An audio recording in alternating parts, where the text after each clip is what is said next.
Tenho apenas 14 anos e meus pais estão me forçando a fazer trabalhos forçados. Eu não quero fazer isso, quero ir para a escola e conseguir uma educação. Agora, eles estão me expulsando de casa porque me recusei a trabalhar na fazenda depois de desmaiar. Felizmente, meu tio tem algo a dizer sobre isso que me faz sentir melhor. Sou o garoto de 14 anos mais infeliz do mundo. Estou no interior do Arkansas, onde a maioria das pessoas são agricultores. As crianças são obrigadas a começar a trabalhar na fazenda desde cedo, e apenas alguns pais entendem a importância da educação e se preocupam em mandar seus filhos para a escola. Eu não tive a sorte de ter pais assim. Meu pai não tem terra própria, mas ele sempre compra produtos de diferentes agricultores e os vende no mercado. Tenho um irmão mais novo de 10 anos chamado Ada. Eu estava no primeiro ano do ensino médio quando fiz 14 anos. Embora eu não entendesse totalmente a importância da educação, sabia que queria ser algo mais do que um fazendeiro. Porém, meu pai frustrou minhas esperanças. Dias depois do meu aniversário de 14 anos, ele me chamou para o quarto dele e disse que havia chegado a hora de eu abandonar meus estudos. Ele disse que acordos foram feitos com um amigo que possuía uma grande extensão de terras agrícolas, e eu seria um dos trabalhadores contratados. Eu tinha 14 anos, era magro e não tinha o tipo de resistência física que meus colegas tinham. Não sabia se era porque meu irmão e eu não fomos devidamente alimentados pelos nossos pais. Senti-me mal com o acordo, mas não estava absolutamente em posição de expressar minha opinião ou desafiar meus pais. Foi assim que dei adeus à minha educação. Desmaiei na fazenda no meu primeiro dia de trabalho devido ao cansaço. Não consigo descrever completamente a comoção que aconteceu depois que fui ressuscitado. O próprio dono da fazenda me levou de volta para casa para meus pais. Ele contou aos meus pais o que aconteceu, mas eles estavam mais preocupados em fazer com que eu voltasse a trabalhar o mais rápido possível. Meu pai disse ao amigo para não se preocupar, pois eu retomaria o trabalho no dia seguinte, depois de ter descansado aquele dia. Eu fiquei magoado com os comentários de meu pai, mas a resposta do amigo foi reconfortante. Ele disse aos meus pais que não estava mais disposto a me deixar trabalhar em sua fazenda porque não achava que eu estava em condições. Meu pai tentou convencê-lo. Mas ele disse que não queria se envolver em nenhum tipo de problema.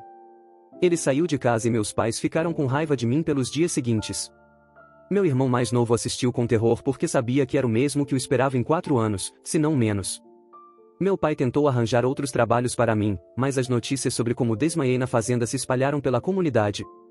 Foi muito difícil para ele convencer alguém a me contratar. Minha presença em casa começou a irritar meus pais.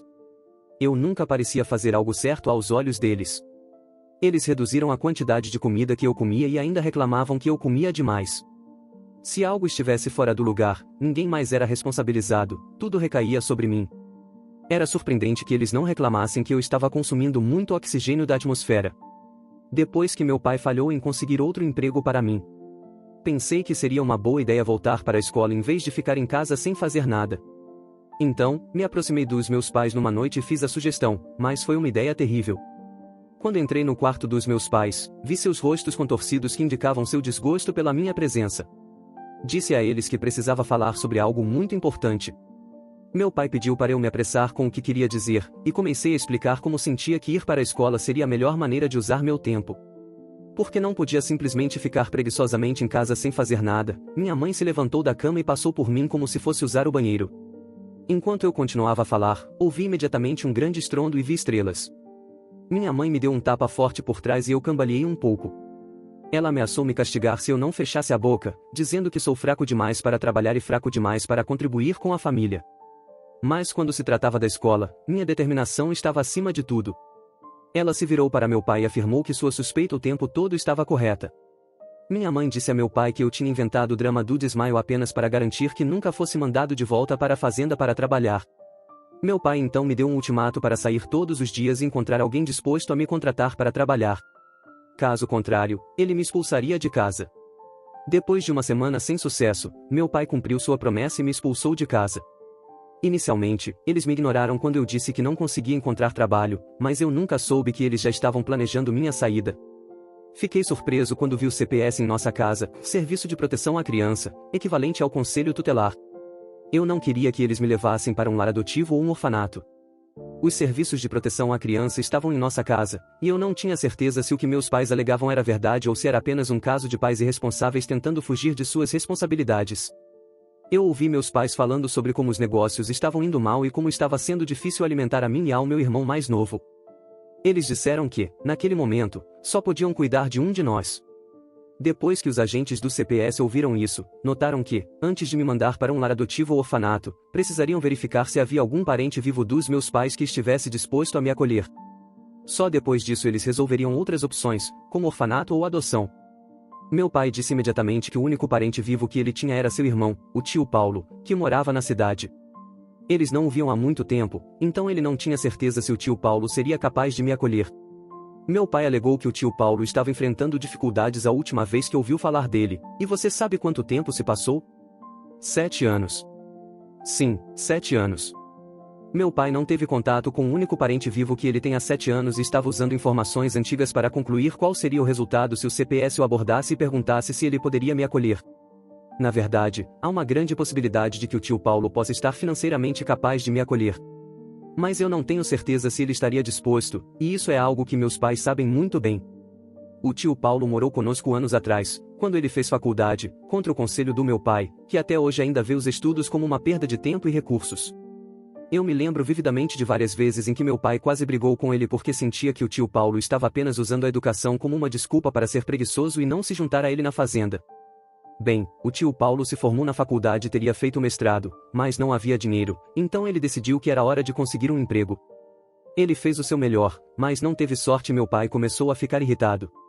Chegou a um ponto em que meu pai não conseguia mais reprimir sua raiva, então ele chamou o tio Paulo um dia e pediu que saísse de casa porque não podia continuar alimentando-o.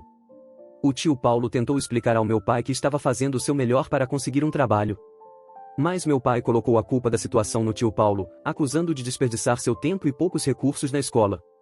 O tio Paulo foi forçado a sair de casa naquele dia, e em vez de permanecer no campo, ele se mudou definitivamente para a cidade. Agora, aqui está a minha pergunta: se você fosse o tio Paulo e tivesse conseguido ganhar dinheiro, estaria disposto a acolher o filho do seu irmão que o expulsou de casa e nunca ligou para saber como você estava todos esses anos? O CPS prometeu que entraria em contato com meu tio para ver qual seria a resposta dele. Sinto-me desconfortável porque acredito que meu tio não gostaria de me acolher e eu poderia acabar em um lar adotivo.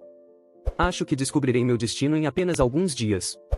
Já se passaram 5 anos e agora já estou com 19 anos, e já sou um adulto crescido. Desde que prometi que ia manter vocês atualizados. Peço muitas desculpas, acabei me ocupando com a minha vida. O CPS voltou aos meus pais e informou que meu tio decidiu me acolher. Meus pais ficaram tão surpresos quanto eu, pois achavam que o tio Paulo recompensaria o ato de maldade deles com crueldade. Eles ficaram bastante felizes por eu estar sendo tirado das mãos deles. Enquanto esperávamos o dia da consulta, quando eu seria tirado de casa para viver com meu tio, meus pais repetidamente me disseram que, por ter decidido trilhar o caminho do tio Paulo, eu acabaria como ele. As palavras dos meus pais nunca tiveram um impacto tão negativo sobre mim quanto no dia em que fui para a casa do tio Paulo. Lembro-me do dia em que fui levado pelo CPS. A única pessoa que estava emocionada com a minha partida foi meu irmão mais novo, Ada. Ele correu atrás de mim enquanto eu era conduzido para longe, me segurou com força e começou a chorar, dizendo que não queria que eu fosse embora. Não consigo descrever a dor que senti naquele momento. Imediatamente, ao ver meu irmão chorar, meus pais não gritaram com meu irmão por tentar atrasar minha partida, pois o CPS perceberia que tipo de pais eles eram. Eles disseram a Ada e a mim que a minha partida era o melhor para todos, mas eu tinha certeza de uma coisa: Adam teria um encontro com o cinto do meu pai naquele dia. Eu estava nervoso enquanto dirigíamos para a casa do meu tio. Quando chegamos lá, ele parecia muito feliz em me ver depois de tantos anos. Eu não fui tocado por sua demonstração de carinho e emoção porque senti que tudo aquilo era apenas uma encenação. Eu queria acreditar que ele tinha boas intenções comigo. Após cerca de 5 minutos discutindo com ele, o serviço de proteção à criança me deixou com ele e eu me preparei para o pior, mas nunca veio. O tio Paulo exclamou que eu estava magro como um graveto e depois me mostrou meu quarto. Rapidamente, ele começou a preparar algo para eu comer. A qualidade da refeição era surpreendente, algo que nunca tinha experimentado na vida. Se meus pais consideravam isso um fracasso na vida, eu adoraria me tornar um fracasso também. Eu limpei meu prato em 5 minutos, e sem perguntar se eu estava satisfeito, meu tio serviu mais um pouco. Foi-me permitido tirar uma longa soneca naquela tarde antes de ter uma longa discussão com meu tio. Ele balançou a cabeça com decepção quando expliquei a ele o que realmente aconteceu. Ele me explicou que provavelmente meus pais não queriam envolver o CPS, e que a intenção deles era me jogar fora como lixo. Mas eles não tinham outra opção pois isso teria sido considerado abandono, e eles poderiam ser presos por isso, então foi por isso que eles envolveram o CPS. tio Paulo imediatamente me colocou de volta na escola. Como ele não tinha filhos próprios, uma série de preocupações tomou conta da sua mente, afastando-o da ideia de casamento. Ele disse que consideraria encontrar uma esposa no futuro, mas na época, estava focado em construir sua riqueza. 2 anos se passaram e meus pais obviamente não tinham dado notícias para saber como eu estava. Eu não esperava isso deles. Então, o tio Paulo decidiu confrontar os meus pais e me levou com ele naquele dia. O carro dele quebrou, então pegamos um táxi e chegamos na casa dos meus pais. Todos estavam lá, meus pais e Ada. Foi Adam quem abriu a porta para nos levar à sala onde meus pais estavam sentados. No momento em que vi Adam, percebi o quanto o tio Paulo tinha sido bondoso e gracioso comigo, transformando-me de alguém magro como um graveto para alguém bem alimentado. Mas isso não foi o mesmo para o meu irmão Ada. Ele estava animado em me ver, mas não expressou isso por medo dos meus pais. Ele apenas ficou na porta e sorriu para nós até meu pai perguntar quem era que veio nos visitar. Ada não disse nada, apenas se afastou para que eu e meu tio pudéssemos entrar. Minha mãe foi a primeira a falar, e tanto o tom quanto as palavras que saíram de sua boca estavam carregados de sarcasmo e zombaria. Ela perguntou se meu tio já estava cansado, e com isso queria dizer cansado de mim. Bem, essa pergunta me cortou como uma faca, era como se eu fosse um fardo para todos ao meu redor. Felizmente, o tio Paulo não perdeu tempo em rebatê-los. Ele disse aos meus pais que me trouxera para que pudessem ver o quanto eu estava melhorando depois que eles me abandonaram. Isso, segundo meu tio, era prova do seu fracasso. Meu pai disse que a única coisa que viam era eu sugando todos os recursos do tio Paulo, e que essa era a única razão pela qual eu estava tão saudável. Pediram para ele me levar e sair de casa, caso não tivesse mais nada importante a dizer. Tio Paulo chamou de sem vergonhas e acenou para mim, indicando que era hora de nos despedirmos. Estávamos partindo, mas meu coração estava sangrando e minhas pernas estavam pesadas enquanto todo aquele drama se desenrolava. Meu irmão Ada nem sequer disse uma palavra, e eu sabia que era porque nossos pais já o haviam instruído para que tomasse cuidado e que mantivesse distância. Atualmente, tenho 19 anos e estou na faculdade, mas estou seriamente preocupado com meu irmão mais novo, Ada. Eu sei que ele não pode ter o melhor na vida enquanto estiver sob a influência dos meus pais. Atualização rápida sobre meus pais. Ei pessoal, já se passaram 3 semanas desde que meus pais e o tio Paulo se encontraram. Depois que meu tio e eu voltamos da casa dos meus pais, eu não estava me sentindo como eu mesmo. O tio Paulo percebeu isso rapidamente, quando ele perguntou o que estava acontecendo, abri meu coração. Expliquei que meus pais eram a causa do meu mau humor. Eu sabia que Adam tinha aspirações que não conseguiria realizar enquanto morasse com meus pais. Eles não queriam que ele frequentasse a escola, e não o apoiavam adequadamente. Além disso, meu relacionamento com meu único irmão parecia distante agora, o que não era o que eu desejava. O tio Paulo comentou que a situação do meu irmão era lamentável, mas que não havia muito o que fazer, já que ele morava com nossos pais. Pensei que a solução seria simplesmente ir buscá-lo. Senti que precisava fazer isso e pensei que talvez meus pais o deixassem ele ir, pois eles já tinham me dado permissão voluntariamente, então provavelmente concordariam com a ideia. Pensei em sugerir que outra pessoa assumisse a responsabilidade por Ada, mas o tio Paulo já sabia para onde isso estava indo. Antes mesmo de eu poder fazer a sugestão, ele me disse que a razão pela qual isso não era viável não era porque ele não podia ou não estava disposto a cuidar do meu irmão, mas porque meus pais não estariam dispostos a abrir mão dele. Ainda assim, insisti em tentarmos, e ele observou que poderíamos tentar. Mas ele havia cortado relações com meus pais. Visitei meus pais ontem e, como esperado, eles não estavam felizes em me ver. Minha mãe não estava por perto dessa vez, então era só eu, meu pai e meu irmão. Comecei a contar ao meu pai que queria trazer Adam para morar na cidade onde estávamos, para que ele pudesse frequentar a escola. Meu pai ficou em silêncio por cerca de 2 minutos depois que terminei. Antes de perguntar se eu sentia que ele não tinha interesse no seu filho Ada. A resposta para essa pergunta era muito óbvia, mas eu não queria causar nenhum drama, então simplesmente respondi dizendo que estava considerando o que Adam queria para si mesmo. Meu pai imediatamente explodiu, dizendo que o que ele queria para Adam era mais importante do que o que Adam queria para si mesmo. Ele nem sequer se importava com o que Adam tinha a dizer. Adam estava ali parado, com apenas 15 anos, e assim como fizeram comigo, meu pai já o havia tirado da escola e começado a empurrá-lo para um caminho que ele não queria seguir. Eu não sabia de onde vinha toda essa ousadia. Mas estou grato por ter dito isso. Eu disse ao meu pai que forçar Adam a seguir um caminho que ele não escolheu só iria fazer com que ele guardasse ressentimento contra eles no futuro. No entanto, meu pai argumentou que o contrário seria verdadeiro, pois Adam ficaria grato por lhe ter escutado e trilhado o caminho que ele escolheu para Ada. Nesse momento, Ada estava visivelmente tenso e meu pai me pediu para deixá-lo em paz. Ele me avisou para nunca mais aparecer na casa dele. Eu me levantei e saí. Infelizmente o tio Paulo estava certo. Eu não vou desistir e permitir que meus pais arruinem a vida do meu irmão. Adam tem 15 anos, o que significa que em 3 anos ele terá atingido a maioridade legal, quando poderá tomar decisões por si mesmo. Só espero que quando chegar a hora, ele ainda tenha o desejo de ir para a escola e não tenha sucumbido à ideologia frustrada dos meus pais. Atualização número 3, agora tenho 21 anos. Meu coração está muito pesado enquanto digito isso. Você deve estar se perguntando como cheguei até aqui, especialmente porque fazem apenas 2 anos desde a minha última atualização. Bem, 2 anos são tempo suficiente para que as situações mudem drasticamente para uma pessoa. Meu tio e eu vivemos tranquilamente depois que concluí que não tinha mais pais. Mas comecei a notar algo com o tio Paulo, sua saúde estava piorando. Preocupei-me com isso e perguntei a ele, mas ele disse que não havia com o que se preocupar. Encontrei conforto em suas palavras de encorajamento, até que um dia ele me ligou e iniciou uma discussão sobre como encontrar sempre forças na vida, mesmo quando se sente sozinho. Parecia estranho, mas eu tentei não ler nas entrelinhas. Tio Paulo perguntou o que eu faria se tivesse toda a riqueza que ele acumulou para mim.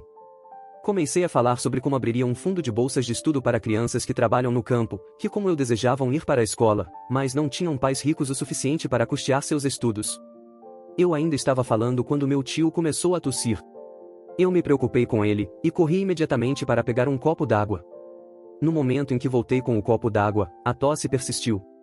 Enquanto ele estendia a mão para pegar o copo, percebi que estava coberta de sangue. Era mais sério do que eu havia imaginado. Como a situação parecia fora de controle, encorajei meu tio a irmos imediatamente para o hospital, mas ele estava bastante calmo sobre tudo isso. Foi então que ele me revelou que tinha câncer de pulmão em estágio avançado. Segundo ele, já havia passado por vários tratamentos antes, mas a situação havia piorado. Senti-me muito mal. Mas o golpe maior veio quando ele me disse que os médicos haviam dado a ele apenas alguns meses de vida. Eu não sabia o que fazer. Eu faria qualquer coisa que fosse exigida de mim para salvar a vida do meu tio. Não suportava a ideia de perdê-lo, então comecei a sugerir que ele tentasse outros centros médicos conhecidos ao redor do mundo. No entanto, ele me disse que já havia explorado várias opções. E todos eles tinham o mesmo diagnóstico. Perguntei ao meu tio por que ele não havia comentado nada comigo e então ele me disse que não queria me preocupar. Ele sabia o quanto eu já estava lidando com meus próprios problemas e não queria ser um fardo adicional. Ele preferiu enfrentar essa batalha sozinho, esperando que de alguma forma pudesse proteger aqueles que amava da dor que estava sentindo. A revelação me abalou profundamente. Senti uma mistura de tristeza, raiva e impotência. Mas acima de tudo, senti a necessidade de estar ao lado dele, de apoiá-lo de qualquer maneira que pudesse. Então, prometi a mim mesmo que passaria o máximo de tempo possível com ele, criando memórias e aproveitando cada momento. Desde então, vivi atormentado todos os dias, porque cada dia era um lembrete da doença que limitava o tempo que eu tinha para passar com alguém que significava o mundo para mim. Informei ao tio Paulo sobre meu desejo de ligar para meus pais e avisá-los sobre o que estava acontecendo. Mas ele me pediu para não fazer isso. Disse que eles o haviam abandonado durante toda a vida e que, portanto, não precisava deles agora que sua vida estava chegando ao fim. O tio Paulo então me informou que eu seria o único herdeiro de tudo. Eu pensava que era apenas a bela casa que ele construiu com uma modesta quantia em sua conta, mas estava completamente enganado. O tio Paulo disse que valia $500.000 e tudo seria meu. Foi o que aconteceu. Eu não me importei em desobedecer ao desejo do meu tio, liguei para meus pais. Eu sabia como as coisas estavam difíceis entre nós, mas estava disposto a ignorar a dor que meus pais me causaram ao longo dos anos para que meu pai pudesse se reconciliar com seu único irmão, que estava prestes a morrer. Meu pai não atendeu, então liguei para minha mãe. Ela atendeu e ouviu minha voz claramente. Ela resmungou e passou o telefone para meu pai. Ele respondeu com um sim, o que significava que eu tinha alguns segundos para explicar o motivo da ligação. Eu disse a ele que o tio Paulo estava gravemente doente e internado no hospital. Eu ainda estava falando, prestes a chegar ao ponto em que o tio Paulo tinha apenas algumas semanas de vida, quando meu pai explodiu de raiva ao telefone. Ele disse que, após tudo o que meu tio fez com ele, eu estava agora ligando para pedir dinheiro para tratamento, o que não era a parte dolorosa. A parte dolorosa foi quando meu pai disse que mesmo que tanto o tio Paulo quanto eu estivéssemos morrendo, não receberíamos um centavo do seu dinheiro suado, então encerrei a ligação. Esse homem era sem coração e cruel. Eu não teria ficado tão irritado se tivesse escutado o tio Paulo e não entrado em contato com meu pai. O tio Paulo faleceu esta semana e apesar de termos conversado muito sobre ser forte quando ele partisse, simplesmente não tem como estar preparado para isso. Sua partida deixou um vazio profundo em minha vida. Ele não era apenas um tio, mas um grande amigo próximo. Eu o via como um pai. Suas palavras de sabedoria e seu apoio incondicional foram uma luz constante em momentos difíceis. Agora, sem ele, sinto-me perdido. A dor da sua ausência é imensa, e a realidade de que não poderei mais ouvir sua voz tranquilizadora é difícil de aceitar. Ainda assim, tento me consolar com as lembranças dos momentos preciosos que compartilhamos e com o impacto positivo que ele teve em minha vida. Como contei a vocês, desobedeci o último desejo do meu tio de não informar meus pais sobre sua doença. E depois que meu pai deixou claro que não se importava se eu ou meu tio estivéssemos mortos, decidi não deixar meus pais saberem que ele havia falecido. Nunca havia organizado uma festa na minha vida, muito menos um funeral, então não tinha ideia por onde começar. Felizmente, as coisas parecem estar fluindo sem estresse por enquanto. Quando informei os amigos mais próximos dele sobre sua morte, eles assumiram a responsabilidade de garantir que meu tio tivesse um enterro adequado. Chegou o dia do funeral. Foi lamentável não ter familiares por perto para me oferecer o apoio emocional que tanto precisava. Tio Paulo não era apenas um tio para mim, ele foi como o pai que meu próprio pai se recusou a ser, a mãe que minha própria mãe se recusou a ser, e muito mais. Como ele não tinha religião, a cerimônia não ocorreu em uma igreja, mas em uma casa funerária, conforme seu desejo expresso. Era hora de prestar nossas últimas homenagens, e fui o primeiro a ver tio Paulo deitado no caixão, como se estivesse apenas dormindo tranquilamente. Parecia um pesadelo do qual daria qualquer coisa para acordar. Foi um desafio segurar as lágrimas e manter a compostura como um adulto. Encontrei um canto onde poderia deixar meus pensamentos fluírem sem interrupções. De repente, fui trazido de volta à realidade ao ouvir alguém descrever o tio como uma boa alma. A voz era surpreendentemente familiar, parecida com a do meu pai. Virei-me e vi meus pais ali, ao lado dos últimos amigos do tio, que se aproximavam como se o conhecessem profundamente.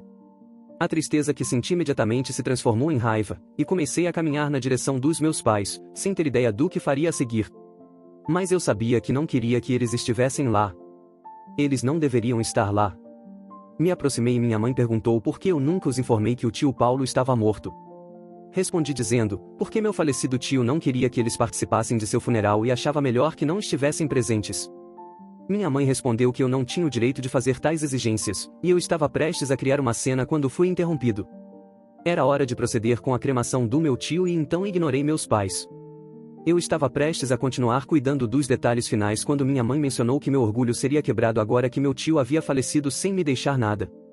Optei por não responder ao comentário provocativo e continuei com o processo de cremação, que se concluiu em poucos minutos. Agradeci a todos por terem vindo e convidei os presentes a irem à casa para um lanche leve. Meus pais estavam entre os que compareceram. Enquanto recebia os pêsames de alguns convidados, meus pais entraram pela porta e ficaram surpresos ao verem a casa que meu falecido tio havia construído. Eles se aproximaram de mim e perguntaram se era verdadeiramente a casa que meu tio havia construído. Levantei-me do sofá onde estava sentado com os convidados, olhei para meus pais e dei uma resposta inesperada. Disse a eles que meu tio realmente construiu a casa, mas agora ela era minha. Minha mãe perguntou se eu realmente quis dizer o que acabei de dizer, e eu respondi que sim. Mesmo após a partida do tio Paulo, eu tinha $500 mil na minha conta. Suas mandíbulas caíram, mas enquanto ainda estavam procurando as palavras para dizer algo, eu pedi que saíssem da minha casa. Todos ficaram extremamente surpresos. Bem, meu pai disse que eles ainda eram meus pais e eu não deveria simplesmente desrespeitá-los assim. Mas chamei a segurança e pedi para retirá-los. Tenho certeza de que o tio Paulo estaria sorrindo se pudesse ver meus pais sendo vergonhosamente expulsos da casa. Pedi desculpas aos convidados pelo pequeno caos e assegurei-lhes que era isso que meu tio teria desejado. Em breve, irei buscar meu irmão Adam, que atualmente tem 17 anos. No próximo ano, tentarei convencê-lo a vir morar comigo para que meus pais possam passar o resto de suas vidas a sós. Pretendo dar ao meu irmão Adam a vida que meus pais tiraram dele, a vida que ele realmente merece. É difícil para mim aceitar as tentativas recentes dos meus pais de se aproximarem. Embora eles agora pareçam mais bondosos, não consigo deixar de sentir que seus gestos são motivados não pelo amor genuíno, mas pelo interesse na herança. Essa percepção tem me afastado ainda mais deles, pois valorizo conexões autênticas e genuínas, não movidas por ganhos materiais. Prefiro manter uma distância. Agradeço a todos pelo apoio ao longo de tudo isso e por me ouvirem. Imagine o que esse jovem passou. Ter pais que nunca se importaram com ele e que mesmo assim, tiveram a audácia de aparecer em sua casa após o funeral. E para piorar, agora eles tentam se aproximar apenas porque sabem que ele herdou uma fortuna, querendo se aproveitar disso. Quero saber o que você pensa sobre isso. Se você herdasse uma herança de 500 mil dólares, e então sua família tentasse se aproximar depois de tudo o que aconteceu, como você reagiria? Quero muito saber sua opinião sobre isso. Por favor, deixe seu comentário abaixo. E não se esqueça, se você ainda não se inscreveu no canal, aproveite para fazê-lo agora e ative o sininho de notificações do YouTube. Dessa forma, você será avisado quando eu postar outra história interessante. Um forte abraço e até a próxima história.